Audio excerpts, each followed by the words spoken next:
Hi, kids. So we have a new story today. Another one written by Gibson and illustrated by Matt Corey. And this one is called A Cat Named Egg.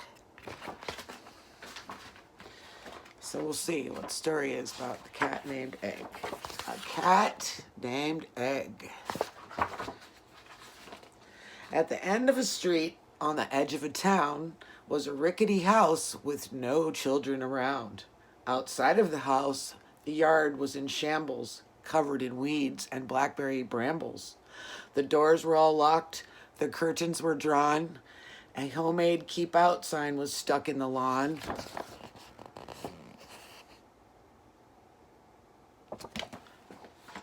It's very dark and green. Inside was a woman with bows in her hair, rocking and rocking in her old rocking chair. She had a cat on her lap and one at her feet. There were two in the kitchen getting something to eat. As a matter of fact, there were cats all around. Cats in the bathtub, cats curled on the ground, cats in the cupboards, and cats on the bed. If you were looking for something, you'd find a cat there instead. Some people collect things like coconuts and hats, but this lady had a collection of cats. And there she is, snuggled up by the fire with all of her kitties. She looks pretty happy. There was Reggie, Jaffe, Beeswax, and Peter. There was Vincent, the magnificent marshmallow eater. There he is, the marshmallow eater. Ginger was wild-eyed and scared of her tail. Sandy was a gray cat that slept in a pail.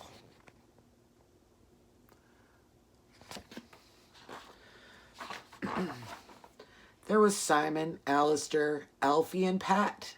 There was a cat named Slim that was surprisingly fat. Oh, Slim has a nice face, though, huh? There were cats that lived inside and cats that stayed out. There was a particularly feisty old cat she called Scout.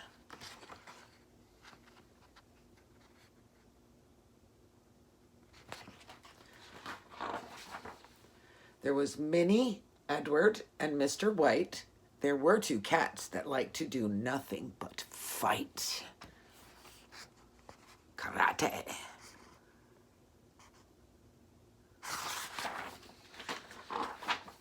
Mandy and Joey liked to cuddle together, and Oomp Oomp was crazy for a string with a feather. He's got a feather in his mouth right there. But the most peculiar cat of them all was a cat that wasn't too big and wasn't too small. If you walked in the house, he was the first cat you'd see, smoking a pipe and watching TV. He loved to play chess and was good at the game. A strange cat indeed, and Egg was his name. And there is Egg.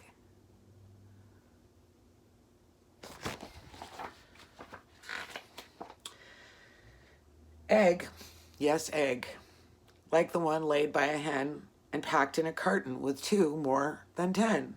Egg, yes, egg. It's that thing that tastes great next to the bacon on your breakfast plate. Egg.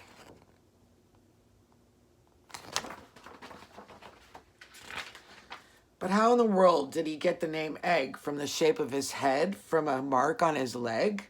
Was it the way he looked when he curled up in bed? I asked Egg these questions, and here's what he said. A fine question indeed. Thanks for asking, young chap. Then he pointed his pipe at an old dusty map. I was born on an island that was warm and quite pleasant. When my parents passed on, I was raised by a pheasant. But before I had even learned how to talk, I was plucked from the nest by a hungry old hawk. As we flew high above the wide open sea, I squirmed and I squirmed until I wriggled free. As I fell, I looked down to see a ship fast approaching. There he is, struggling with the hawk. And there's the ship Fast approaching.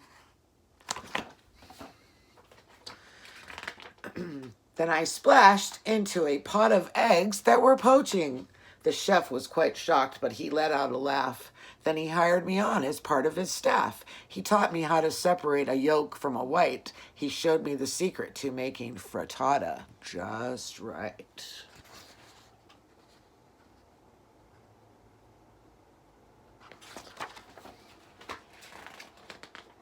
Unfortunately, the ship had trouble staying afloat, but I managed to escape in an egg carton boat.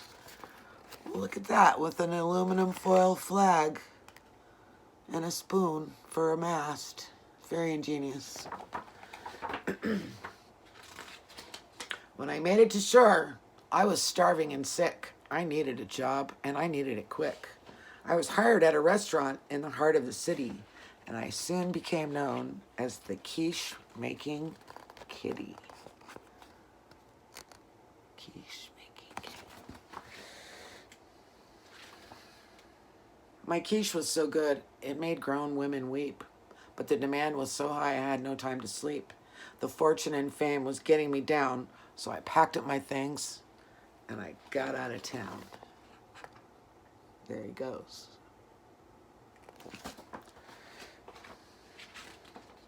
I spent a few years living in an old chicken coop, hanging out in bars, eating egg flour soup. Then one day, I woke up and I just followed my feet, and they led me to this house at the end of the street.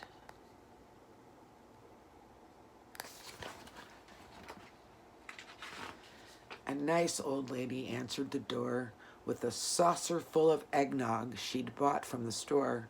As I lapped at the dish, she suddenly proclaimed that Edward Gregory Golumpus would be my name.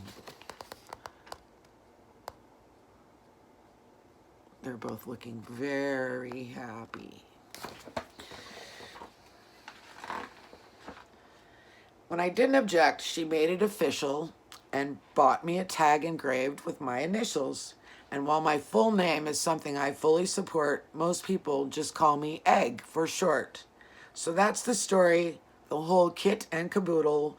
Would you like to join us for a bowl of egg noodles?